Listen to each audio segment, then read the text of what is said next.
you.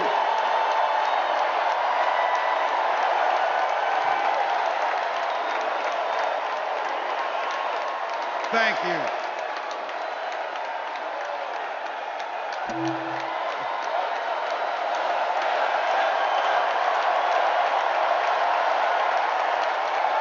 Wow. Well, thank you. Thank you, first of all, to Vice President Harris. Thanks for putting your trust in me and for inviting me to be part of this incredible campaign. And a thank you to President Joe Biden for 4 years of strong, historic leadership.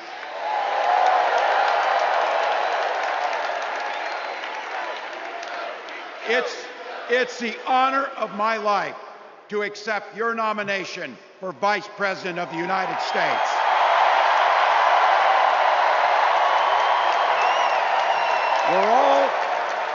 We're all here tonight for one beautiful, simple reason. We love this country. So thank you to all of you here in Chicago and all of you watching at home tonight. Thank you for your passion. Thank you for your determination. And most of all, thank you for bringing the joy to this fight.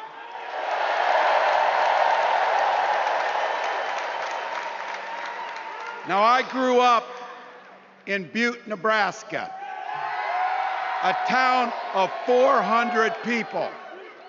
I had 24 kids in my high school class, and none of them went to Yale.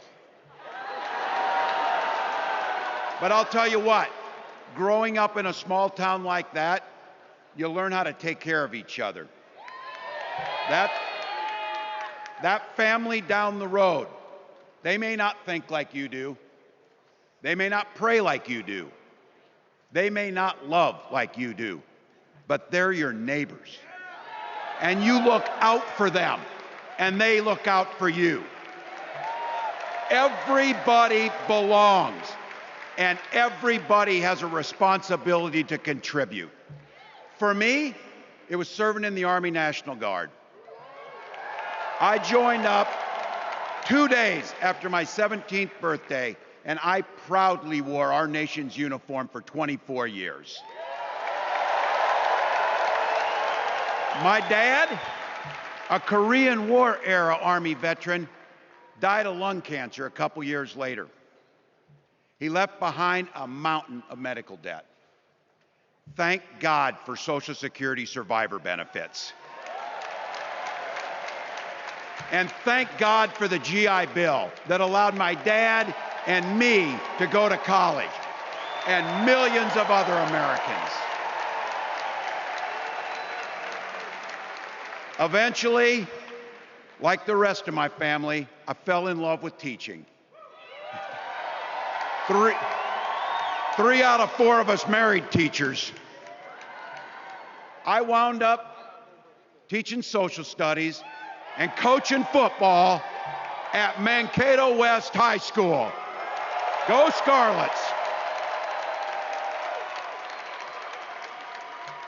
We ran a 44 defense. We played through to the whistle on every single play, and we even won a state championship. Never closed the yearbook, people. But it was those players and my students who inspired me to run for Congress. They saw in me what I had hoped to instill in them, a commitment to the common good, an understanding that we're all in this together, and the belief that a single person can make a real difference for their neighbors. So there I was, a 40-something high school teacher with little kids, 0 political experience, and no money, running in a deep red district. But you know what? Never underestimate a public school teacher. Never.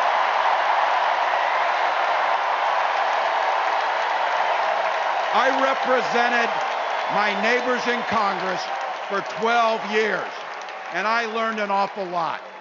I learned how to work across the aisle on issues like growing the rural economies and taking care of veterans.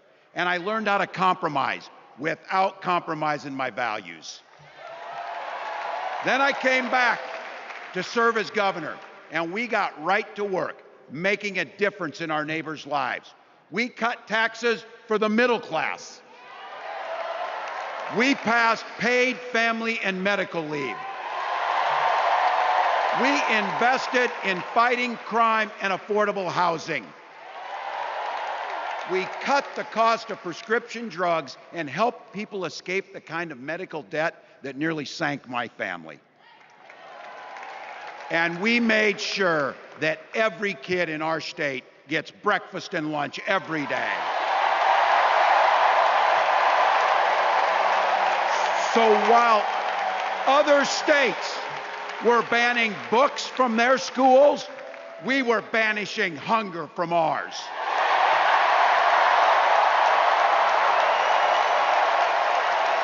We also protected reproductive freedom because in Minnesota, we respect our neighbors and the personal choices they make. And even if we wouldn't make those same choices for ourselves, we've got a golden rule. Mind your own damn business.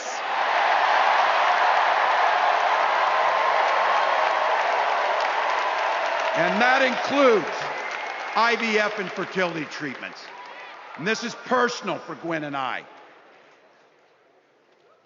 If you've never experienced the hell that is infertility, I guarantee you, you know somebody who has. And I can remember praying each night for a phone call. The pit in your stomach when the phone would ring, and the absolute agony when we heard the treatments hadn't worked. It took Gwen and I years, but we had access to fertility treatments. And when our daughter was born, we named her Hope. Hope, Gus, and Gwen, you are my entire world, and I love you.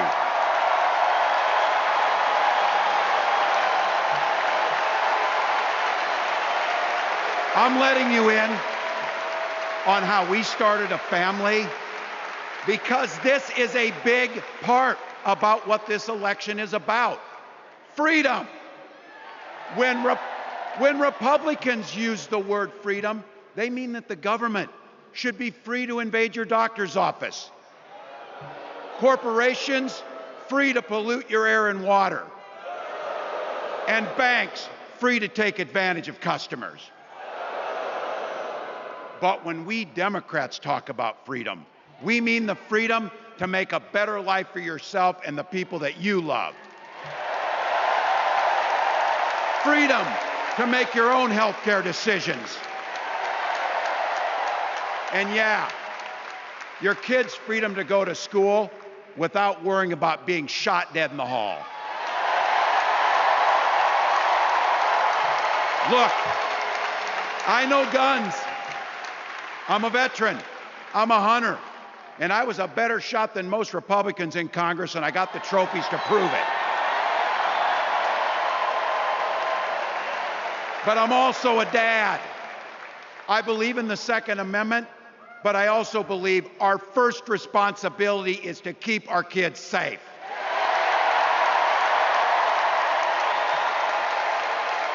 That's what this is all about. The responsibility we have to our kids, to each other, and to the future that we're building together, in which everyone is free to build the kind of life they want. But not everyone has that same sense of responsibility. Some folks just don't understand what it takes to be a good neighbor. Take Donald Trump and J.D. Vance. Their Project 2025 will make things much, much harder for people who are just trying to live their lives. They spent a lot of time pretending they know nothing about this. But look, I coached high school football long enough to know, and trust me on this, when somebody takes the time to draw up a playbook, they're going to use it.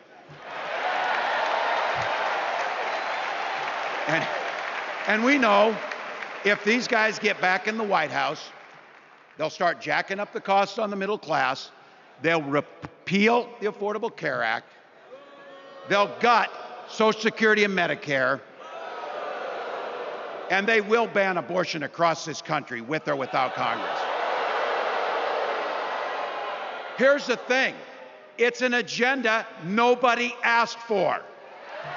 It's an agenda that serves nobody except the richest and the most extreme amongst us. And it's an agenda that does nothing for our neighbors in need. Is it weird? Absolutely. Absolutely. But it's also wrong. And it's dangerous. It's not just me saying so. It's Trump's own people. They were with him for 4 years.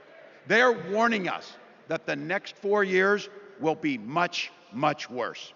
You know, when I was teaching every year, we'd elect a student body president. And you know what? Those teenagers could teach Donald Trump a hell of a lot about what a leader is. Leaders don't spend all day insulting people and blaming others. Leaders do the work. So I don't know about you, I'm ready to turn the page on these guys. So go ahead, say it with me. We're not going back.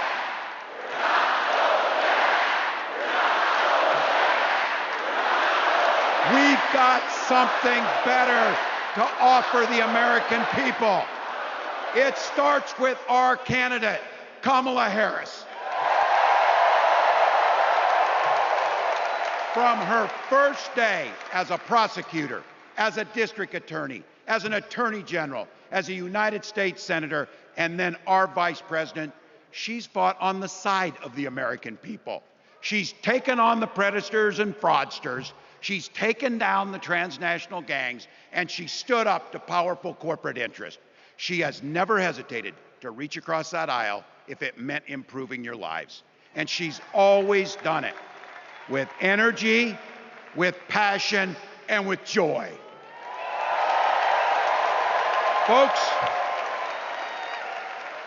we've got a chance to make Kamala Harris the next president of the United States.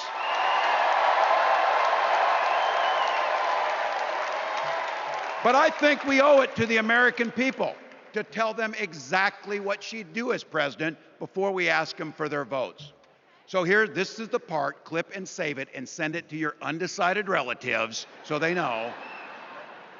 If you're a middle-class family or a family trying to get into the middle class, Kamala Harris is going to cut your taxes. If you're getting squeezed by prescription drug prices, Kamala Harris is going to take on Big Pharma. If you're hoping to buy a home, Kamala Harris is going to help make it more affordable. And no matter who you are, Kamala Harris is going to stand up and fight for your freedom to live the life that you want to lead. Because that's what we want for ourselves, and it's what we want for our neighbors. You know, you might not know it, but I haven't given a lot of big speeches like this. But I have given a lot of pep talks. So let me finish with this, team. It's the fourth quarter. We're down a field goal, but we're on offense and we've got the ball. We're driving down the field. And boy, do we have the right team. Kamala Harris is tough. Kamala Harris is experienced, and Kamala Harris is ready. Our job for everyone watching is to get in the trenches and do the blocking and tackling. 1 inch at a time, 1 yard at a time, 1 phone call at a time, 1 door knock at a time, 1 $5 donation at a time. Look, we got 76 days. That's nothing. There'll be time to sleep when you're dead. We're going to leave it on the field. That's how we'll keep moving forward. That's how we'll turn the page on Donald Trump. That's how we'll build a country where workers come first. Health care and housing are human rights. And the government stays the hell out of your bedroom.